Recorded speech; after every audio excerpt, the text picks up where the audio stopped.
Lewis Hamilton is furious.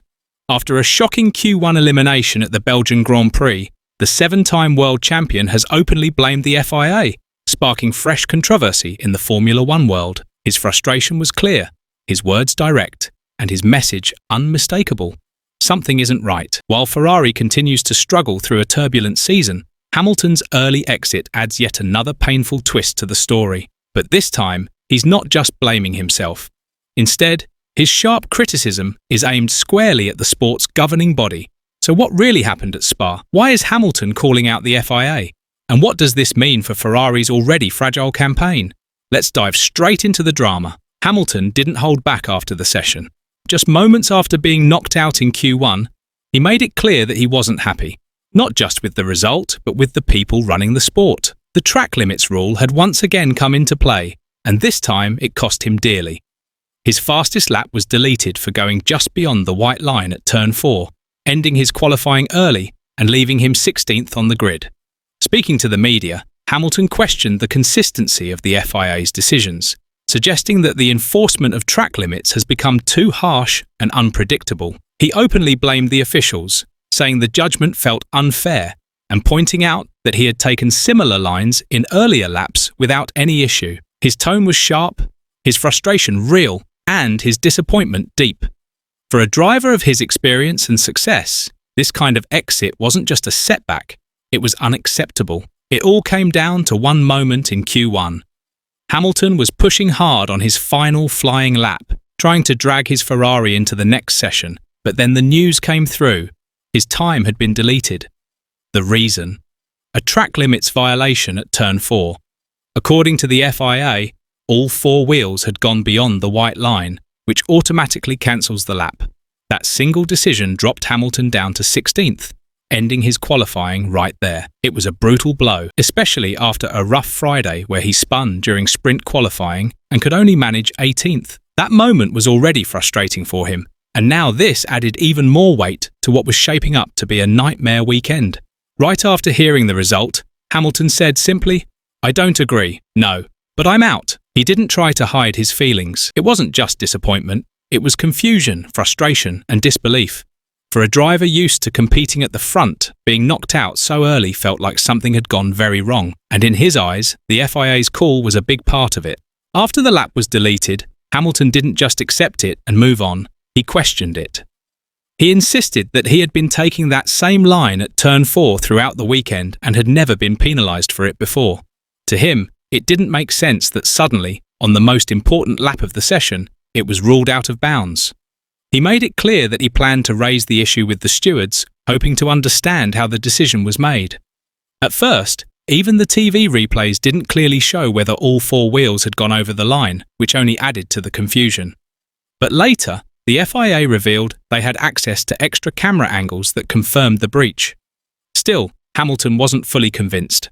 Speaking after the session, he admitted, "That's my mistake, but I still don't fully agree." The frustration was written all over his face, and it came through on the radio too. Right after crossing the line, he asked, "Is everything okay?" And the reply from his engineer was short and sharp. "Track limits, turn 4, you're out." No emotion, no sympathy, just the facts. For Hamilton, that only made the situation sting even more. What made things worse for Hamilton wasn't just the penalty, it was how it was delivered. When he asked over the radio if everything was okay, his race engineer, Riccardo Adami, gave a flat, emotionless response. "Track limits, turn 4, you're out." There was no encouragement, no comfort, no sign of understanding.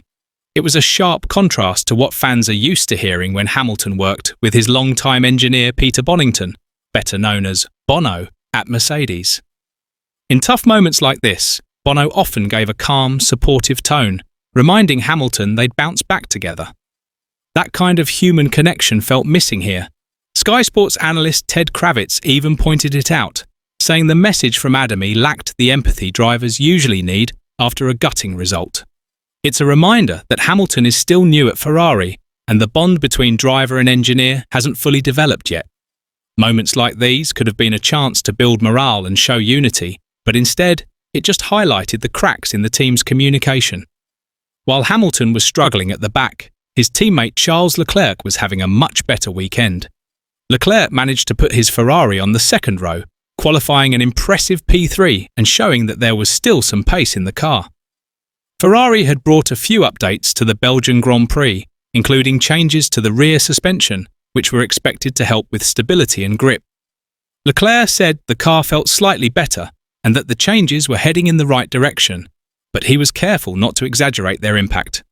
"Yes, it's a step, but we're still far off McLaren," he admitted. Despite his solid result, Leclerc stayed calm and focused, not letting the hype get ahead of reality. It was a clear contrast to Hamilton's mood. While one side of the garage was quietly confident, the other was visibly frustrated. Leclerc's approach seemed steady and measured, which only added more pressure on Hamilton, who was left wondering why the same car delivered two very different outcomes. Looking at the bigger picture, Ferrari seems to be slowly shifting its attention toward the future rather than putting all its energy into this season. With the SF25 still falling short of expectations, especially compared to McLaren's current pace, it's becoming clear that the focus is starting to move toward building a stronger car for 2026. Hamilton even admitted after qualifying that that's probably it for upgrades this year, hinting that the team has done what it can with the current setup. Behind the scenes, the factory team is still working flat out, trying to squeeze every bit of performance out of the car. But the reality is that Ferrari knows the gap to the front runners isn't going to disappear overnight. Right now, the team appears to be making a quiet shift from chasing short-term results to laying down a solid foundation for a much bigger comeback in the seasons ahead. It's a tough pill to swallow for drivers like Hamilton, who came to Ferrari with high hopes, but patience and long-term planning might be the only real way forward. With rain expected on Sunday, there's still a small window of hope that things could turn around. Wet races often shake up the order, and in Formula One, unpredictable weather can turn a disaster into a surprise opportunity. We've seen it happen before. Just think back to Hülkenberg's shock podium at Silverstone after a bold strategy call. Moments like that remind everyone that nothing is ever guaranteed in this sport.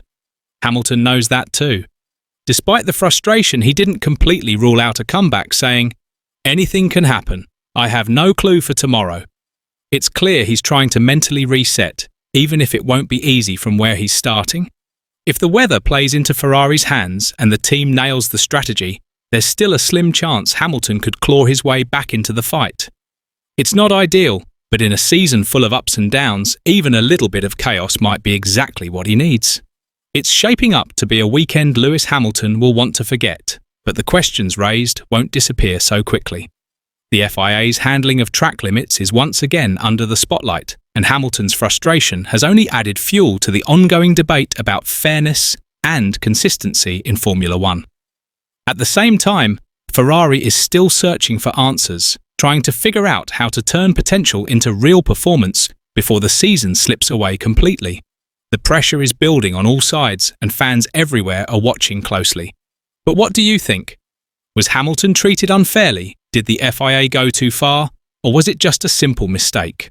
Let us know your thoughts in the comments, and if you enjoyed this deep dive into the chaos of F1 qualifying, make sure to like and subscribe for more updates and analysis from around the paddock.